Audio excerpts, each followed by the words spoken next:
Welcome to the Habit-Based Lifestyle Podcast. Use the power of discovering new habits to create success in all areas of life. Body, fitness and nutrition, being, spirituality, passion and purpose, balance, marriage, kids and relationships, business, marketing, sales, leadership and systems. Transform your life by learning how habits work. And now your host, a husband, father, entrepreneur, trainer, coach, and warrior, Jesse Ewell.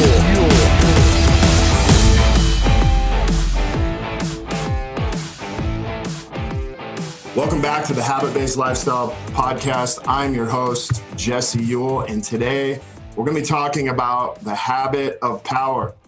But before we go into that, I have a very special guest, Jacque Devore, the owner of Sirens and Titans in Westwood, Los Angeles. He is a strength and conditioning coach for the last 18 years who specializes in maximal sustainable power for athletes, not only athletes, but also adults. And then he's also the author of the book, Bicycling, Maximum Overload for Cyclists. And he's also a good friend of mine that I have met at the biohacking conference about 2 months ago. And we kind of hit it off. And I wanted to invite him on this podcast because he changed the way that I thought about power just in about an hour's worth of time. And so welcome to the show, man.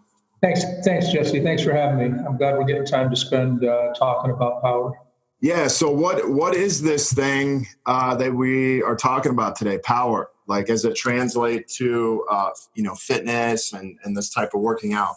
Yeah. Well, power is often understood. I mean, the physics of power is force times distance divided by time. It's physics. Strength is your ability to generate a force, and it's easily measurable. You just add 5 more pounds to the bar, and you're 5 pounds stronger. You add 10 more pounds. So it's always been easy to measure strength. I have a 500-pound deadlift, or I have a 200-pound deadlift. That's easy. Power is much more difficult because power is strength with velocity. So it's force and velocity. And the problem is velocity is harder to measure.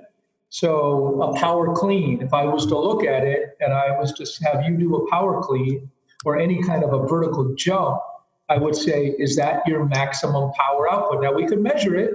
A vertical jump is a good measurement of power, a broad jump, so how far you can jump.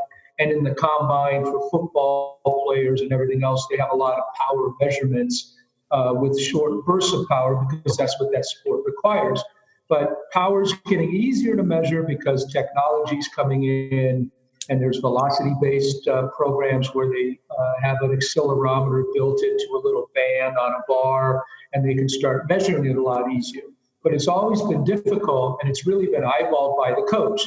So if I have you doing a Olympic snatch or a power clean, I have to determine at what weight on the bar are you producing the most amount of power. And the easiest way to understand it is strength is your ability to generate a force. So if I was pushing against a wall as hard as I could, and there's a force plate against the wall measuring how hard I'm pushing, that's how strong I am. A guy that's you're bigger than me, you'll push harder. A guy that's twice your size will push harder. But then if I move the wall away as you're pushing, then there's a velocity component. And the higher the speed that the wall moves away from you, the greater amount of power that's being produced to a point. If the wall was too light and I pushed at a rapid rate of speed, I wouldn't be at optimum power. So power is a combination of both force production and velocity combined. And I tell people I can take a bullet and I can throw it at you. It's harmless. But if I add a huge amount of velocity to it, it's lethal.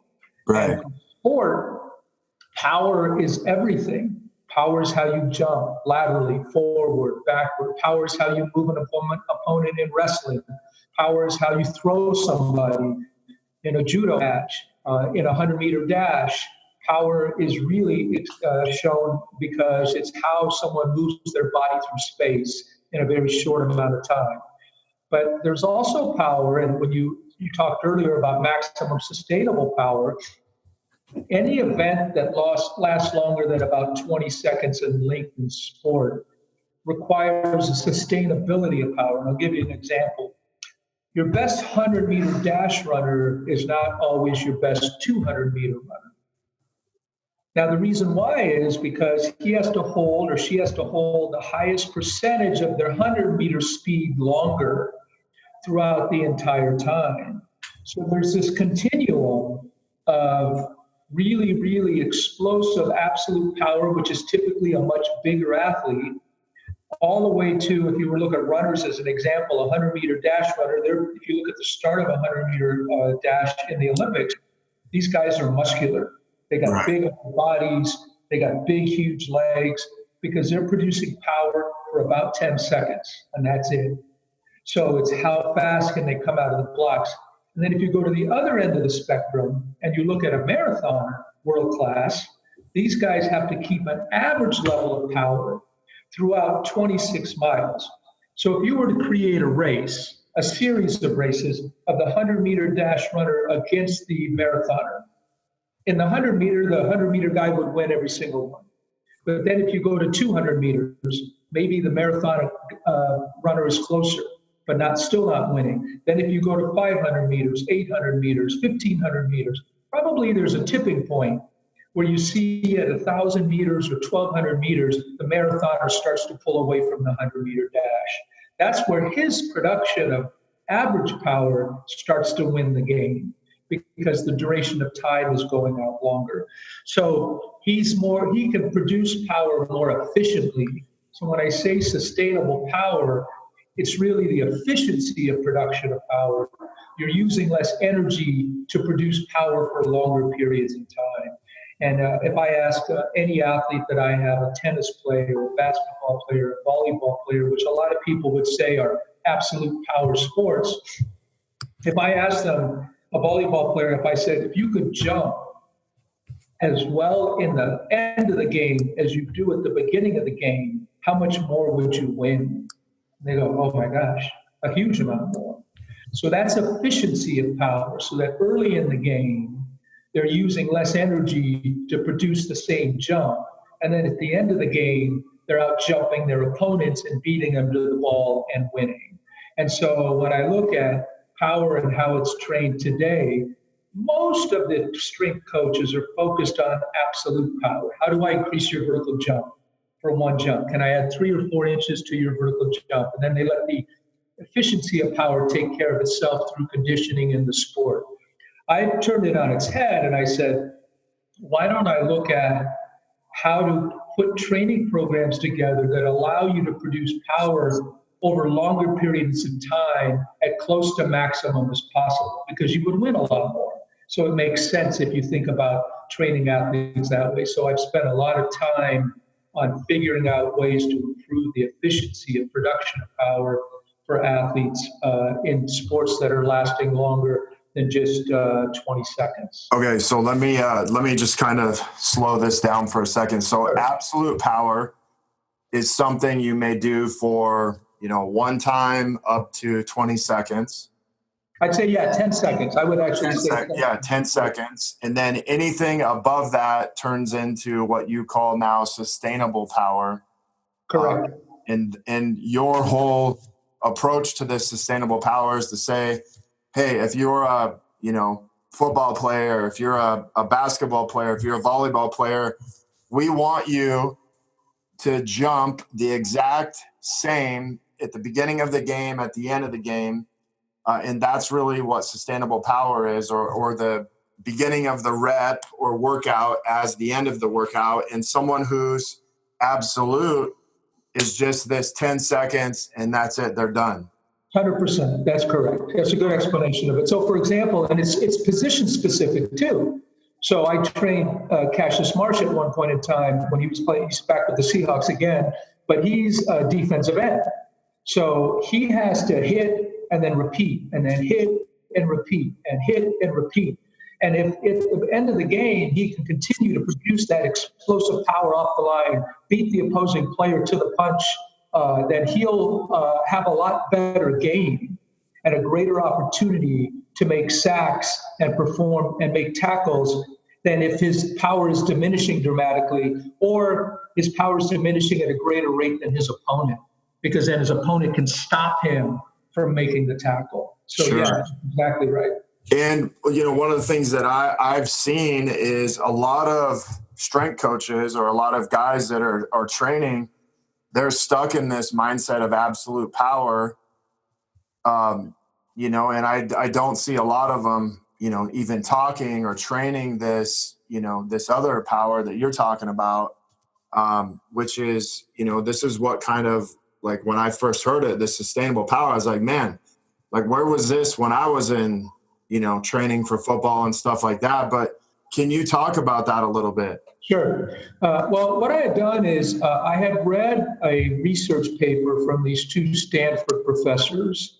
And these Stanford professors came up with this, they were exercise physiology professors. They came up with this cooling glove it's called now Cool Control. And they found that if they cooled the hand of a power lifter in between sets, that they got more overloads or bigger lifts longer throughout their workouts. And so the way you get an athlete to improve as a strength coach is you design a program to get bigger and bigger loads. It's called, a progressive resistance. So you're increasing the progression, you're progressively increasing the amount of overload in an athlete to keep improving them. And people think of that, if I lift 5 pounds the first time and then I lift 10 pounds and then I lift 15 pounds. So my job as a strength coach is to come up with a design to maximize that. So I was reading this article about that, and they said, wow, if we cooled the hands, we were able to get bigger PRs and more PRs in each workout, which means that they progressed at a greater rate because they were getting heavier lifts earlier in workouts more often. And typically the difference between a really young athlete and an older athlete is the ability to recover from efforts. So Right. they found recovery was improved. So I turned it on its head and I said, wow, what would happen if you didn't heat up the muscle that much? Because what they found is that the muscle would heat up, and that would slow the ability to get bigger loads on the bar when they were lifting, because that's how your body works. It's a defense mechanism so you don't hurt yourself. So I started playing with this with power on an isokinetic machine, which measures power output in the jump. And I said, what if instead of doing the traditional method of training power, which is typically 6 or 8 reps of a power clean, you get a full recovery, you do another set, you get a full recovery, maybe you do 2 or 3 sets, and that's your power output for the day. And then you'll do some endurance, some strength endurance or power endurance work at a much lower energy output. I said, what happens if I took the same amount, if I was to ask you, okay, so you can power clean 185 pounds, and you can do that 6 times, and that's pretty rough. And you say, okay, great. So we do it 6 times. Instead of doing it 3 sets in a row, what if I did 3 reps, rest for 10 seconds, 3 reps, rest for 10 seconds, 3 reps, rest for 10 seconds. So I don't let the muscle heat up that much by doing all 6 or 8 reps in a row.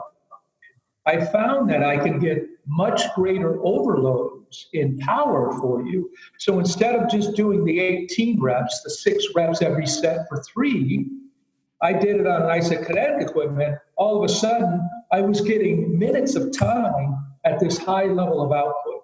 Now, on the strength side of the equation, they do this. They call this a cluster set. So a lot of bodybuilders and strength people will do cluster sets where they'll take a weight and they'll do the same weight at a lower number of total reps, rest in between, and continue to do that. So they'll do that that way. But I'm doing it with power. And what it's allowing me to do is get big monster overloads. And then the body adapts by getting more efficient at producing power for long periods of time. So that's the way I'm doing that. And really what the body's doing is getting more efficient at recovery, which in turn is giving you that sustainable power. Yeah, because it's forcing your body to spend more time at that maximum power output. What was happening before, the traditional way of doing it is you spend very little time at maximum. This way I can spend a much greater amount of time at maximum overloads. That's why I call it maximum sustainable power, because I'm trying to stay as close to your maximum power as I possibly can. And I use a lot of isoinertial. There's piece of equipment called the Versa pulley. There's another piece of equipment called the K box you may have seen. These are iso-inertial. They work on a flywheel system, and it measures the power output. So in any rate, if I have a tennis player, I can do a side chop for maximum sustainable power. I can do a lot of hip movements for people who are hip dominant athletes. So that's the basis of where this came from. So I just started experimenting on myself initially because I was competitively racing bikes at the time. And I said, as I got older, it was becoming more difficult for me to get overloads. And I was going, well, I just don't recover as fast. It's hard for me to get overloads. And power is always a problem because landing and jumping and doing, it's very ballistic. And as we get older, those ballistic types of exercises are very difficult to handle. So I started coming up with ways to do it longer, and it just improved my performance dramatically. So it really works well for the aging athlete as well. So let's just talk about the adult, whether you're an athlete or, in the terms what I used to call is like general population. Sure. Like, what is the big problem with the general population and this link of power associated with it? Yeah, well, the biggest problem with producing power is it's hard. It's taxing. I mean, you've done power cleans. If you just stand, anyone that's listening to this, stand in your office and jump 8 times in a row and watch what happens to your heart rate. Just stand there and just jump and try to touch the ceiling 6, 8, 10 times in a row. It's taxing. It's not fun. It's hard. So that's the problem. That's the first problem is it's difficult. So it needs to be designed well. So it has to be designed in a way that the individual can handle it. So that's number one. Number two is it's hard to determine what to do. If you go to a CrossFit gym and you're 40 years old and they're saying, look, we're going to put you on a bunch of snatches and we're going to teach you how to do power cleans. And the oxymoron, and I love CrossFit because they brought the barbell back into the gym, but power at maximum, if you just keep doing it, eventually the body gets fatigued and then the joint has to take the load and then the potential for injury goes up dramatically. All of my coaches here, I tell them, I said, once someone gets over 35 years old, you have to be very sensitive to all kinds of, when you start adding volume to power, because when you add power and volume together, it can become very dangerous because the fatigue hits really quickly. Just like I said, if you jump 6 times in a row, 8 times in a row, just try to keep doing that as many reps as possible, which is a workout, AMRAP. We hear it all the time. Let's get as many reps as possible doing burpees or jumping. It becomes dangerous after about probably 10 or 12 reps. And that's one of the biggest issues with power is because a lot of people get hurt executing it. Doing it this way, you're limiting the amount of reps.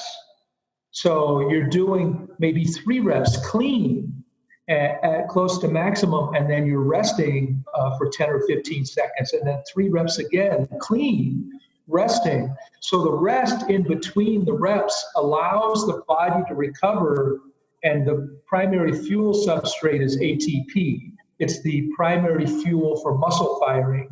And as you get longer in the duration of an exercise that's power-based, ATP drops off fast. That's why you can't keep producing the same amount of muscle contraction.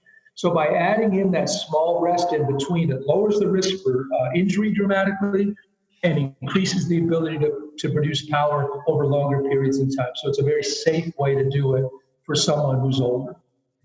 So, adult, like we take adults, kind of the model of CrossFit is, hey, you're going to do box jumps, bringing your knees up to your chest.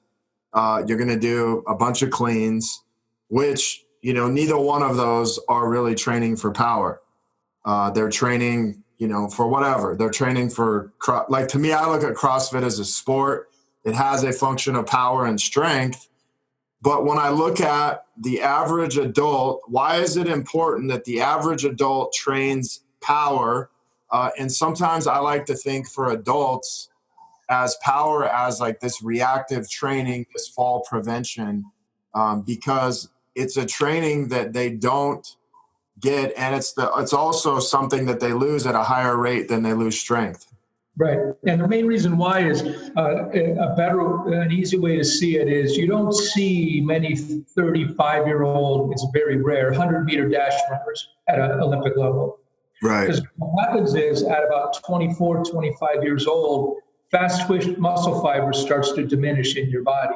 So your ability to have a high-speed contraction and produce that much power starts to diminish at a very young age. So think how much, they say you lose about 10% of it a year for every year over 25 years old. So by the time you're 35 years old, you've lost a lot of fast twitch muscle contraction capability, and you can't produce the same amount of power that you were. The other problem is it's ballistic. And so tendons, joints, these kinds of things are not as pliable as they were when we were young and we could jump off the roof of a house and not hurt ourselves. I remember when I was a kid, I would jump off the roof of the house and land in the front yard. My brother and I did. We thought it was really cool. If I did that now, I'd be hospitalized. I would be in the hospital for weeks. So you can't do that kind of stuff because your body won't take it. So power is that type of jumping off the roof and landing. And if you add volume to it, that's when it becomes a problem. So CrossFit, you're right. It's really a muscle endurance and strength endurance exercise. The way I would design a CrossFit workout is I would have someone jumping up to the box, stepping down, jumping up to the box, and I would have them jump up 3 times, step down, rest for 15 seconds, jump up 3 times, step down, rest for 15 seconds. And then what happens is they're getting maximum power based on the height of that box, but they're doing it in a very safe fashion that allows them to better monitor fatigue and get maximum output. So you're getting a more greater amount of high-speed muscle contraction to get that height of the box. And you're not putting a bunch of stress on your joints. Right. And then you're not going from the plyo box jump to the power clean. Because once you have no break and you go right from the plyo box to the power clean is going to be diminished. The integrity of that lift is going to be a lot harder to execute because the lower body is so fatigued from the jumps at that point in time. And you're no longer training power, you're now training muscular endurance. And you're trying to do a power exercise in an endurance format, and that's an oxymoron. You shouldn't be doing that. That's the problem. Yeah, so one of the things that when I owned the gym that I had, we did a lot of reactive training with clients because this was something, and we would call it power, but we would also call it reactive training because someone at 60, 65, they just couldn't do the load of even jumping. So sometimes, just giving them some type of reactive training. Like, what is your thoughts around this for people, maybe over like 50, 55, 60 who may have joint pain and can't do this stuff? Well, you can, but you have to modify things. So, for example, I could do a power exercise with a plyo box, a small to medium-sized step-up. So what you do is you start on the top of the box, step down, and then explode back up. There's no impact now. The foot stays planted on the box. So there's not as much of the ballistic impact, but you're still getting the high-speed contraction because you're trying to step with speed. So there have to be some modifications. You can do it with an explosive ball toss for distance. So it would lower the risk of injury because someone could do a squatted chest ball toss, but you have to measure the output. So that's where the wheels come off. Like when I do a rotational ball toss against the wall, we have markers on the wall. So I know, and I keep stepping the client back from the wall. And if the power is diminishing, the ball will fall below the marker eventually. It's like a bullet traveling for miles, and eventually the velocity diminishes and it drops into the dirt. It's the same thing with a wall toss. So I'm doing what I call the poor man's power meter. I'm measuring the power output. And if the power starts to diminish below what I think should be their maximum, then we stop the exercise and rest and then start it over again. So you can do it, but you have to modify it. There's no doubt about it. Even now, we use a lot of the isoinertial equipment because there is no impact, but you can do it with plyo boxes. You can do it with jumping up and landing. as opposed to doing a depth jump where you jump off a small box, land, and then jump up to a bigger box, which is going to be more ballistic. You just have to make some adjustments. Like on a explosive, you would do a clapping push-up from the floor. I may have my clients do the clapping push-up from a bench. So the angle is different and it unloads the upper body a lot more. So we're going to make those adjustments, and there may be no clap. It may just be an acceleration so their hands are coming off the bench. So you're going to make those adjustments, but still it would be set up as a power exercise, just like I would with a world-class athlete. Just the level of intensity will diminish. But we want that high-speed muscle contraction. That's what we're shooting for. Which, by the way, since a couple months ago, the Biohacking Conference, I've been doing this in my workouts in the beginning for about 15 minutes total. But I've been doing I think you were doing like 3 to 4 reps inside of like 10 seconds, and then 15 to 20 seconds rest, and then hitting it again. I've been doing this a ton, and actually one of my training partners he's a Ironman. He's been doing it with me, and we've both been really noticing a lot of change. One of the things that I've noticed is I haven't had to train as long and as much in strength because of it. And that's been one of the really cool things I've noticed. Plus, my joints aren't taking on the load that they were trying to get that stuff in. Yeah, the great thing about it is, I've talked to you in the past about microdosing exercise, small little doses on a regular basis. And this doesn't take that long a time. I can do a maximum, what I call an MSP workout is how I title them here in the gym, MSP workout for hips. And I can do it in 4 minutes. I mean, literally a warm up, and then we're doing 4 pulls on a VersaPulley every 10 seconds for 4 minutes, and it's a killer. If you do 4 minutes of this, you are toast. And if you can do 2 sets of 4 minutes, you are completely knackered. But the value of it is so great. And you will see improvements in strength and everything else because it improves that ability to be more efficient at tapping into fast twitch muscle fiber, which helps your strength side of the equation. So all of a sudden, coming out of the hole on a deadlift, you're going to go, wow, I felt really, really good coming out of the hole on that. Or the initial pull on a power clean, you're going to go, God, that felt great. By that 6th rep, you're feeling really good. So that's what starts to change, because it's not that you're pulling any harder, but you're more efficient. So you're using less energy in the early pulls. So in the early, if you're doing plyo jumps, it feels easier, but what's really happening is you're working less. You're jumping the same height. You're still on the same box, but you just feel better. Yeah. So it's fantastic.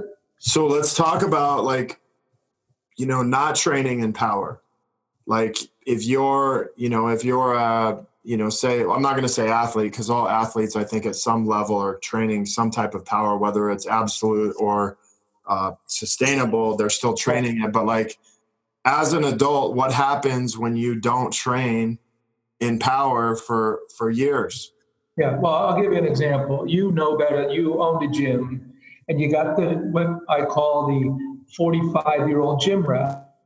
The guy goes into the gym, does his bench, does some curls, gets on the leg press because that's easy. He doesn't want to do squats, doesn't want to do deadlifts, so he gets on a leg press machine, does some leg presses, does some crunches, and does some overhead, shoulder work or something that he likes. It's all good. Nothing wrong with it. He looks good in a suit, but the minute he has to move, and power is all about a choreography of stability, mobility, and movement together. And if you don't train for power, you lose that choreography of tying together this. Because if I reach out, if you just take your arm and reach out in front of you, everything is going on. You're stabilizing your core to hold the weight of your arm. There's a strength component that has to take place. If I add speed to it, now there has to be a muscle contraction that has to take place. But just think about it. If you're trying to dodge an oncoming car, this is when most people that are older get hurt. They have to do something rapidly. They go skiing for the first time and they're good on the intermediate runs, and all of a sudden they get caught into a position where they have to respond to something that's coming at them fast. and their body just has to take over. The mind can't work that fast. They can't think through it. And so the body then has to have that choreography of muscles. And it's called proprioception. That's the technical term. If you go to physical therapy, the first thing they try to do is get the muscles to fire back, and proprioception. So it's that choreography of muscles working in tandem. Power solves that. So you feel better. I call it, my best litmus test for myself is the old man get up. You ever seen an old man get out of a chair? He puts his hands on his knees. He leans forward because he's trying to unweight his hips. He pushes down with his arms. Usually he grunts, and then he comes up out of the chair. Every one of my older clients, the first thing they tell me is, oh my God, I can get out of the car so much easier. Yeah. Just rotating their feet around to the street and pushing themselves out of a car is not difficult anymore. Although they look great before because they were doing the weightlifting, now they can move with power because that's what power is all about. It's movement and combining strength, stability, high-speed contraction, all of these things that your body does naturally, but now you're training for it, and it makes life so much better. I tell people, I go, you can do so much more when you add this power to the component. And we start losing it rapidly, really rapidly. And that's why people fall, because they can't produce the power.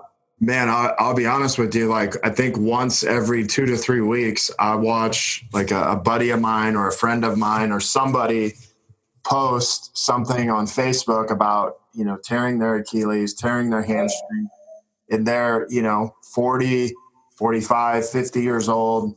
And, I think a lot of times it's like, hey, going from the couch or going from endurance training to reactive training, this power, and trying to play sports with your kids, trying to do something quick, like you're just asking to tear something. 100%. It'd be like you, if I was coaching one of my clients and I said, hey, listen, let's go in and let's try it. You haven't done any exercise at all. I'm going to throw you on a 250-pound squat, see how you do. I'm just going to take it off the bar, see if you can hold it. Because that's what happens when all of a sudden you're falling and you're a 250-pound guy and you got to catch yourself. You got to catch all that weight in a really awkward position. But what works is our bodies, if you think about it, primal man didn't sit there and say, well, I'm going to go do a warm-up before this lion chases me down. No, they just got up and ran because they were doing it all the time. Right. So you need to bring this component. Strength is important because it's the foundation of power. It's the force in the physics equation. But power you need to do regularly. But you just need small doses of it. And small doses of it keeps everything pliable. It keeps the muscles firing. The body says, okay, you're asking me to do this, so I'll be able to do it in the future because you're asking me to do it. But if you don't do it for months or years, and then you try to do it all of a sudden once, grabbing your kid or throwing a baseball or running the bases in a softball game and you haven't played softball on your team for a long time, all of those kinds of things become problematic if you're not doing it. That's why you need to do it. So, what might be possible for, an adult, let's say 35 and over, if they just started training for power, like what do you recommend? Like 5-10 minutes to start out? Sure. Yeah, that would be plenty. If you did 2, and you can do it in rounds is the easy way to do it. So I'll give you a really simple one that's not dangerous. A very small plyo box step up, but you do it with speed. So you leave one foot on the plyo box, you step backwards, you drop that back knee to try to get as low as you can, then you come out of the hole with speed. You try to kick the foot up and bring the knee to the chest as you're stepping up, step back. Do about, 6 or 8 of those in a row. That's a really good power exercise with very low risk. The only risk is if you fall off the box. If your balance is that bad, then you can actually do it from the floor and start there and not on a box. So if we're talking about the box, is it like a 6-inch, 12-inch? Yeah, 6 to 12 inches, no higher. Okay. That's all you really need, just enough, just like if you were going upstairs. Another great one, if you don't have any knee issues or anything else, you could do some stadium. If you go out, take a walk to a stadium, and then just sprint 5 stairs. And then rest. Sprint 5 stairs and rest. Sprint 5 stairs and rest. or sprint 2 stairs. If that's all you can do the first time, just walk up as fast as you can, for 2 stairs. That is power. And then what you'll do is you'll start small and then start adding a base of it. Once you get a pretty good base where you can do 8 to 10 of those types of movements in a row, then you can start adding what you're already doing is the sustainable power, where then you say, okay, I know I can do 8 of these with a medium height 18-inch plyo box, and I can do that. So I've gotten up to 18 inches. I can do a step up. I can feel pretty solid on it. I can do 8 in a row, no problem. Then you start adding in the sustainable power portion of it, where you would do, instead of doing 8, you would do 2, rest for 5 seconds or 10 seconds, do 2 more, rest. Instead of 8, you would get 12 or 15. So now you've almost doubled the amount of volume and power, but you've lowered the risk because you're not doing them all in a row anymore, but you're still doing the 18-inch plyo box. So the power output is the same on every one of those reps. Okay. And if I wanted to do upper body, one of the things you talked about was doing push-ups where, if you're brand new, you're going to put your hands on a elevated box or elevated bench. You would do them on that and do a push-up. And then if you're maybe more experienced, you could do them off the ground, pushing up and getting your hands off the ground. Right. Or if you're a little more advanced than that, you could do the clapping push-up and then back down. But how many reps would you suggest on that? Well, you want to start with, I start people on their knees with the explosive push-ups on a bench. So hands on the bench, knees on the floor. So it's a kneeling push-up, but you've already added an angle and you're going to add speed. Now, here's the key. If you want to turn any exercise into a power exercise, you start at the end point of a strength exercise. Now, let me just walk you through that. So normally when you do a push-up, you come down and you push up, and the end point is at the top, okay? So I come down and then I push up. I come down and then I push up. If I want to turn that into a power exercise, I start the exercise at the end point with my hands extended. So, and then this. Exactly. And then you let your chest drop with speed to the bench and then explode up. That's a power exercise. Okay. So if I was doing a dumbbell row, let's just use a dumbbell row as an example, a dumbbell row. Normally you start there and pull to your body. That's normally a normal dumbbell row would be you starting and pulling. Instead, start at the end point up there, let the dumbbell drop towards the floor, catch it and pull it back like you're starting a chainsaw. It's like a lawnmower. That's a power exercise now, because you're getting that stretch shortening. You have to decelerate the dumbbell at the low point, otherwise you'll drop it to the floor and pull it right back. So same thing with the push-up. You're going to let your body drop to the bench and then explode up with speed. So any exercise can be turned into a power exercise if you just turn the thinking on its head and allow that. So if I was doing an overhead press, normally I start from my shoulders and I press up over my head. I would start from this position, drop down, push up. That's a power exercise now. So because what I'm doing is I'm decelerating the bar or the dumbbells at this point and then pushing up at this. Now all of a sudden I'm adding power into my shoulders. So anything that you can do, you can create a power component of it. Pull-ups the same way. You would start holding at the bar and you would do like a muscle up, drop down, pull back up, drop down, pull back up, drop down, pull back up.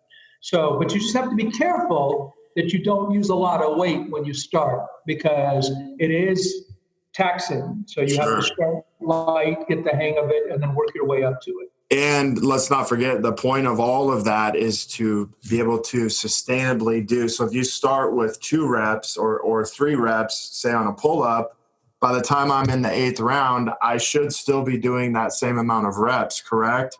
Yeah. Otherwise, I'm moving out of that sustainable power and moving into it almost like an endurance exercise. Exactly. What I tell people is I allow a 10% drop-off with my clients if I'm measuring it. So if you get to the point on a dumbbell row where you can't keep the speed up like you did in the early reps, or in a explosive push-up where it becomes a push-up, like a normal push-up because it gets so slow, then then you got to stop. One or two things has to happen. Either you reduce the total number of reps that you're doing in a row, or you give yourself a little more rest in between the sets next time. That allows you to do more. The goal is to get as much time at the highest output as you possibly can. That's what you want to do. So using the example of the push-up, if I start someone kneeling with their hands on the bench in that nice angle like this, then what I do is then I say, okay, now put your kneeling hands on the floor. And then I go, okay, now let's go into a regular push-up with your hands on the bench. And then eventually a guy like you, if I wanted it really difficult, I would put my feet on the bench, hands on the floor, and do a clapping push-up. Now you really bumped up the amount of power. Yeah, I haven't got there yet, man. That's hard. But, just from what I've learned, so I think I'm up to about eight rounds on like the clapping push-ups of 4 reps. Yeah.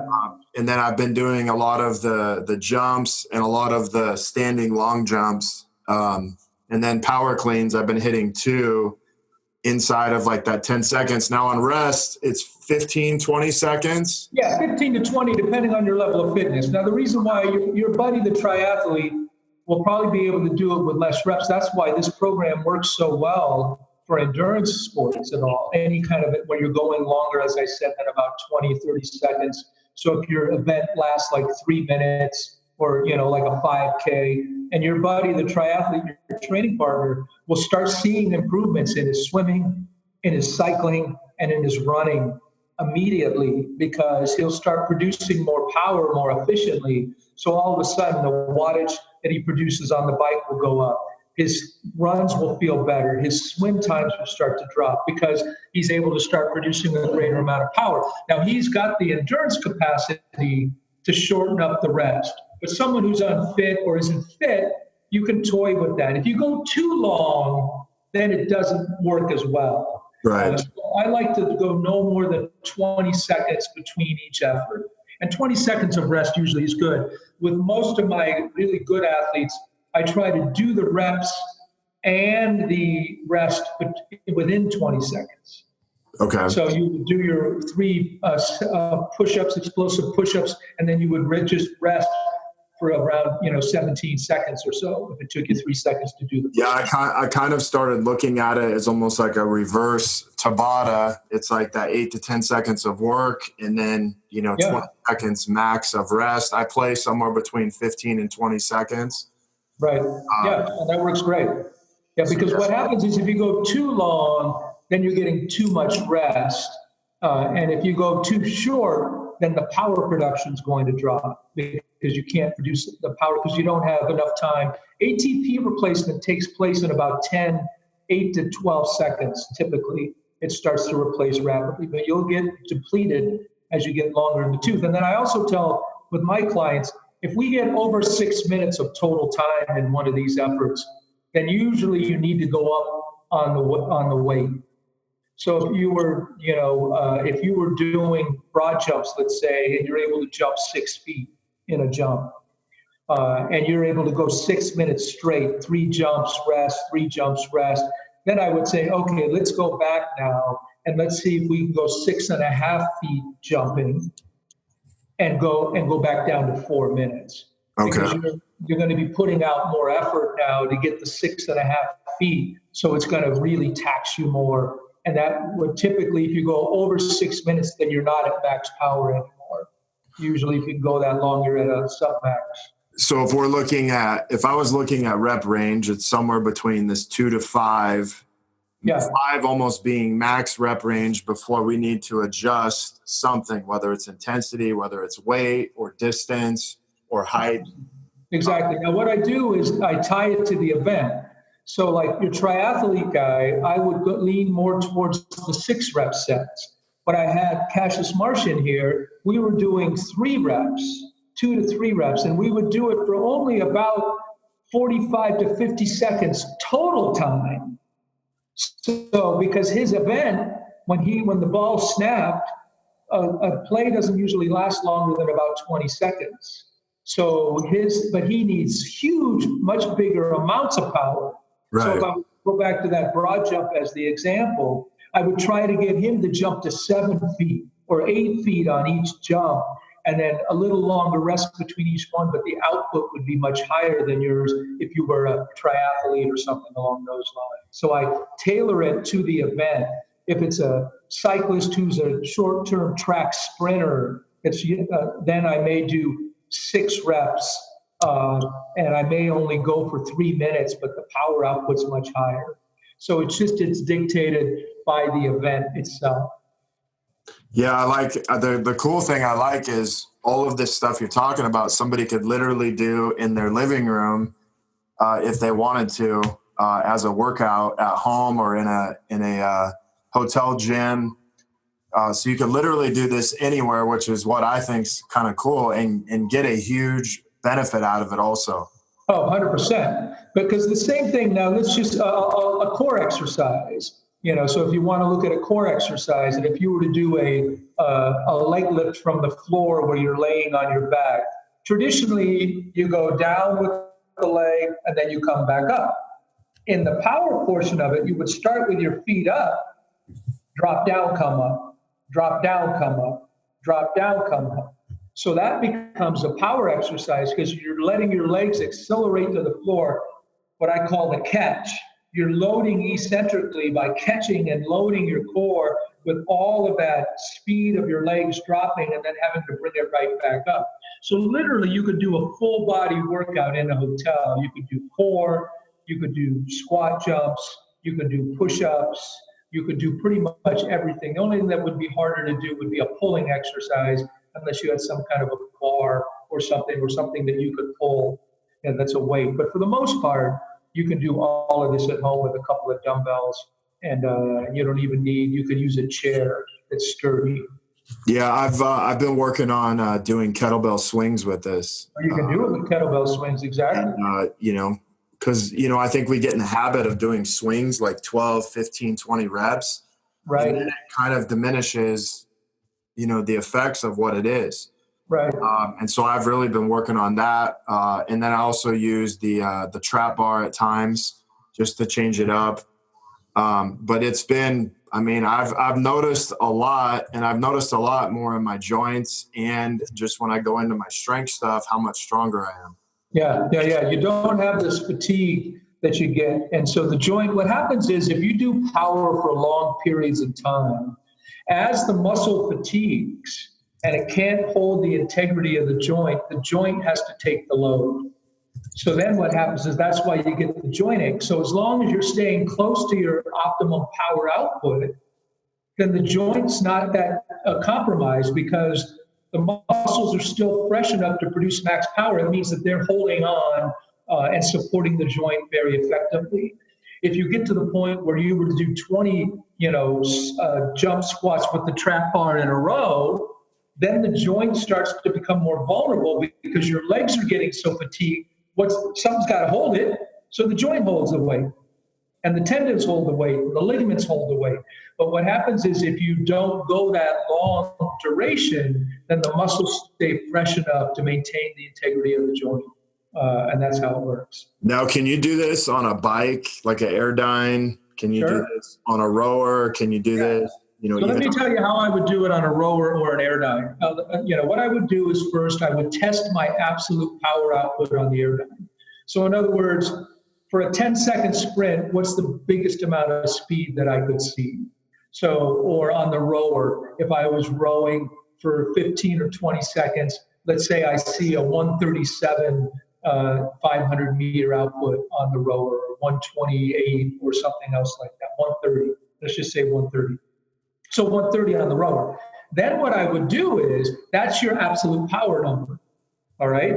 Then what you do is then you start saying, okay, now I'm going to do 5-second outputs at 130, rest for 15 seconds, 5-second outputs at 130, rest for, or 10-second outputs at 130, and then rest for 10 or 15 seconds. And then what happens is you start linking together that power, and you're going to see your cardio output and your ability to produce power and buffer lactic acid go up dramatically.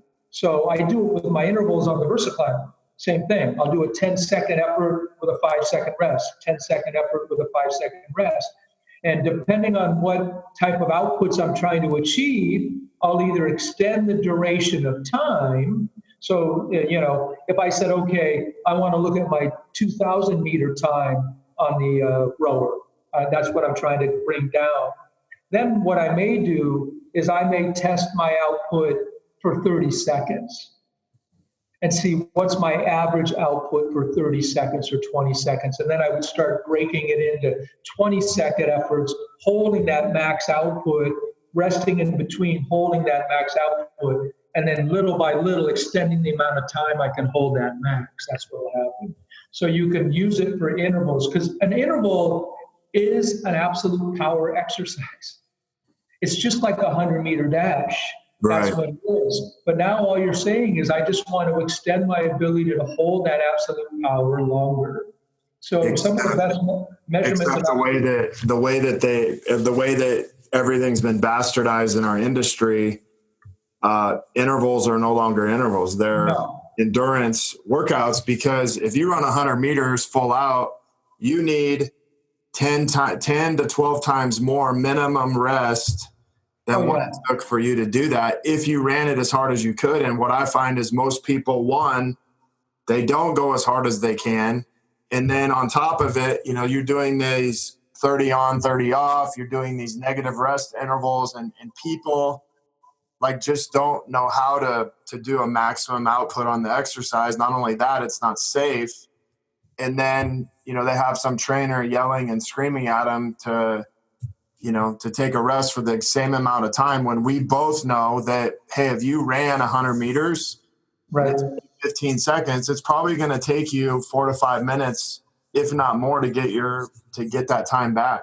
Oh, if you watch a 100-meter sprint and then watch the interview of the winner after the race, they're still breathing hard. Yeah. They're trying to catch their breath. They've already walked around the track, taken their victory lap, come back, and the commentator finally gets them, and they're still trying to catch their breath. You're 100% right. The problem with intervals, and because what an interval does for you, if you go anaerobic, especially as an older athlete, you get exercise-induced growth hormone. That's the real big thing. You can get a bump in testosterone. All these things that diminish as we get older are really, really addressed through going anaerobic, through heavy weightlifting, through short intervals. But what happens is if you just beat yourself to death by going these long cuts over and over and over again, your cortisol goes up dramatically, is what happens. It's a big bump in cortisol. Firstly, with testosterone, so it lowers testosterone, and you don't add muscle as well. This is why most strength coaches don't like their power athletes doing long cardio, because they're saying, we don't want to lower your ability to produce power when you're at a world-class level. But by doing the intervals correctly like this and measuring the output of the interval on the erg, on the Airdyne, on a VersaClimber, on something like that, you can then really start making gains using the same principles we talked about with power in a weightlifting scenario, and you're doing it on cardio. So you could do it on stadium stairs. All you do is you say, okay, I'm going to give myself 10 seconds, and I want to see how many stairs I cover. That's your absolute power measurement now, because you're carrying your body weight. Now that's your baseline. Now you start breaking up that same output and giving yourself rest and trying to say, okay, I'm going to cut it in half, and I have to do half of that distance in 5 seconds. And then I just start linking, and then I rest for 15, 20 seconds, then hit 5 seconds again, rest for 15, 20 seconds, 5 seconds again. And I just keep hitting that same output on every one, so I know I'm getting maximum output. So that's how you structure it, and that's exactly right. So you can apply this to intervals, and I do it all the time. Awesome. So what's one habit you would have somebody start doing? The habit that I would do I would say you have to have 1 day a week of maximum sustainable power. If you could make one habit, if you could do this program with one lower body exercise, that's what I would choose. I would choose a lower body exercise like a step up or a broad jump like you're doing, or a jump up to a box, depending on your level of fitness and where you're starting from. If you do one of these a week, once a week, it's a game changer for your fitness. Now, if you can do one of these MSs that are over a week, the optimal. So, in other words, you just test your output for the 8 reps, 3 sets of 8 reps like you would do traditionally, and try to bump that output up. And then the later in the week, for sustainable power. But if you can only do one, do the MSP sets at least once a week. And if you make this a habit, and then you can rotate through different muscle groups. You know, you can do a half and half. So you could really do a lower body and an upper body and be fine. It's just hard to combine 2 lower body exercises that are big, complex exercises together. Like it'd be hard to do the box jumps and a jumping hex bar all in the same workout. But you could do a jumping hex bar and explosive push-ups. You know, you could do a jumping hex bar, explosive push-ups, and dumbbell rows. You could do all 3 of those. You would have your workout done in under a half an hour, and you would be out the door with just going, oh my God, that was awesome. You know, that's including your warm-up, your cool-down, and everything else. You could do it all in probably 20 minutes. So wow. It doesn't.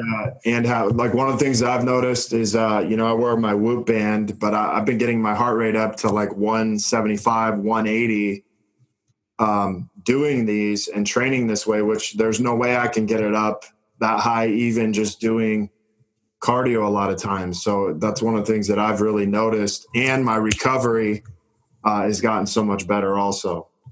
Yeah, what happens is if you do the effort all in a row like a Metcon where you never stop, you can't go hard enough to get your heart rate up. So what's happening with you is by being able to go hard, rest for a short amount of time and go hard again, your heart rate is going to get higher, which is good.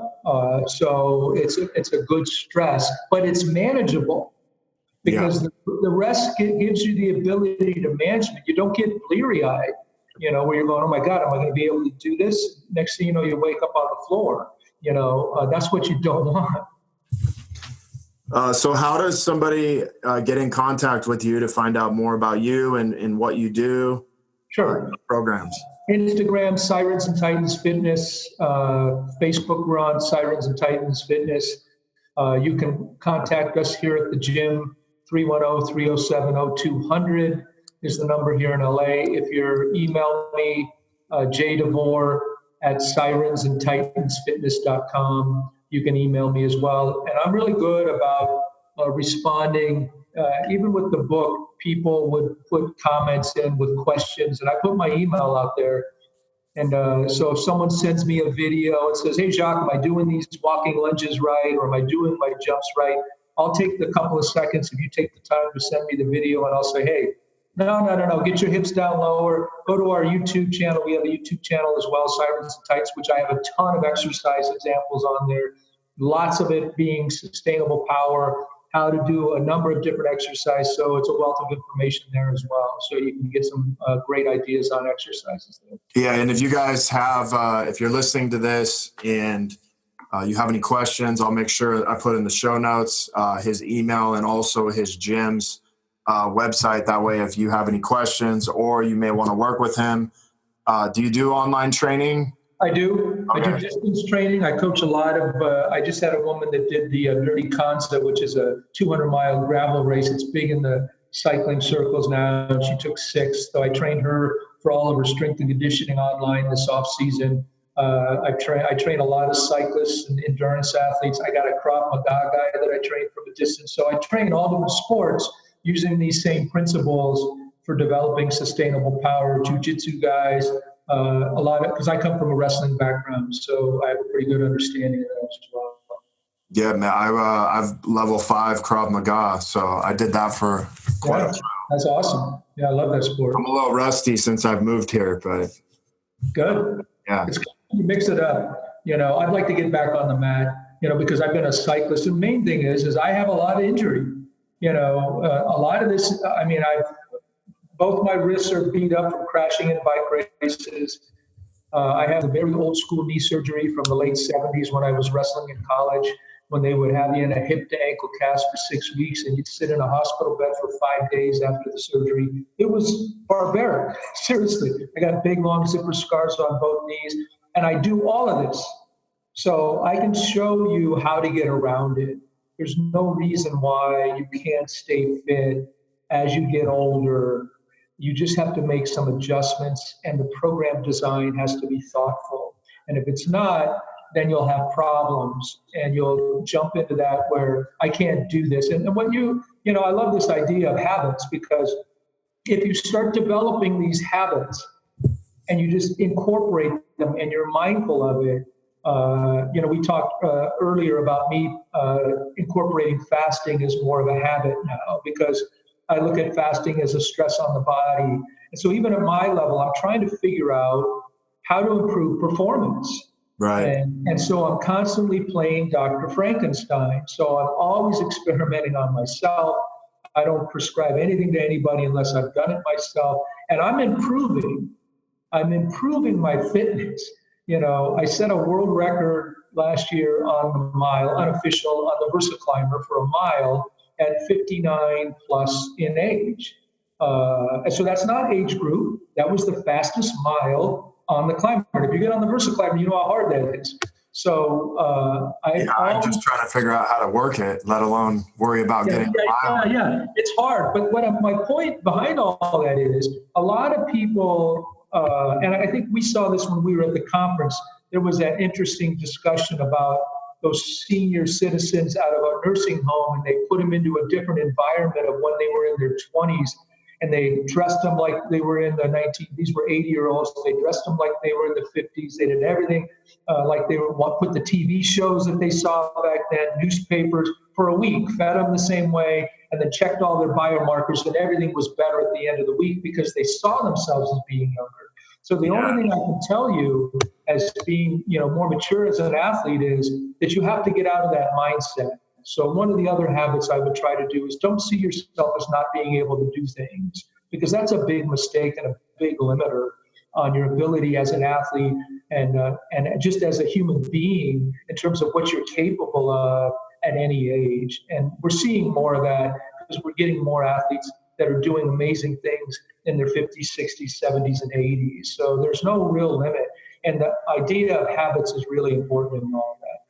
Yeah, I would say to go along with that is, anytime you get someone talking about what they used to do as an athlete, they're usually the ones that are farther behind as they age. And it's because they still see themselves as that athlete. And so they don't move ahead and try to figure things out like you or I do, where like, hey, I'm actually like sitting out, hey, how can I actually feel better than I did at 20, 25, 30? How can I perform better than I did then? Because I'm smarter now and I have more knowledge. And not only that, there's more science to back up what we're trying to do. And my mindset is completely different, which is what you said, is like, hey, man, I'm 59, but I'm probably in better shape and healthier than I was 20 years ago. Oh, no doubt about it. And what you said is so true. And you, as a gym owner, you see it all the time. Oh, Jacque, when I was, 25 years ago, I had a 400-pound bench press. Yeah. Nobody wants to hear it. What can you do today? Exactly. So when I look at, like, when I ride my bike, I'm always riding with younger guys. I never at the top of the hill say, well, when you get to be my age, you could, then you'll know it's not. No, that never comes out of my mouth, because that's a defeating mentality. You have to stop that. And you have to just look at it as, this is what I'm capable of and I can get better. And I think that if you look at it that way, there's so much more that you can do. But what's happened is, unfortunately, society tells people what they can do. Yeah, like you're a father now. You can't do that stuff anymore. How many times have you heard that? You won't know. You just have to be more clever. You just have to be smarter. You're just going to have to figure it out. And smart guys and smart women will figure it out and go, no, I'm not going to accept that. Why should I? Sure, it gets in the way, but it's no different than, if you were on a trail run and there's a log in the trail, what are you going to have to do? You're not going to say, well, I'm this old. I used to go over this log really easy. No, you figure out a way over it. That's what you do. I have 3 kids now, so I probably shouldn't go over that. I should probably run back home. Exactly. Yeah, exactly. But you have to go ahead and you have to make adjustments, but you don't have to stop. That's what I think. And the idea of doing this consistently is what's going to win as you get older. The habits become even more important. As you get older, habits become much more important because you don't have the resiliency that a young person has that doesn't have good habits. So as you get older, habits become much greater and much more valuable because those are the things that are going to allow you to do the things that you want to do. That's great, man. I couldn't have said it better myself. So fantastic. Well, hey, man, I appreciate you being on here. It's always great to talk to you. And I look forward to many more conversations. No problem, Jesse. Thanks for having me on. It's a great podcast. I look forward to hearing it when you get it all up. For sure, man. If you guys are looking to connect further with a group of like-minded people, join myself and so many others in the Habit-Based Lifestyle Secrets group on Facebook. This is where I'll be dropping daily habits to help you live to your full potential. If you want to be one of our next case studies and begin living this habit-based lifestyle, feel free to reach out to me if you have questions, comments, or concerns, or you want to leave us a review. Email me, jesse@habitbasedlifestyle.com. You can also check out my website, Jesse, JesseEwell.com. And until next episode, have a great day.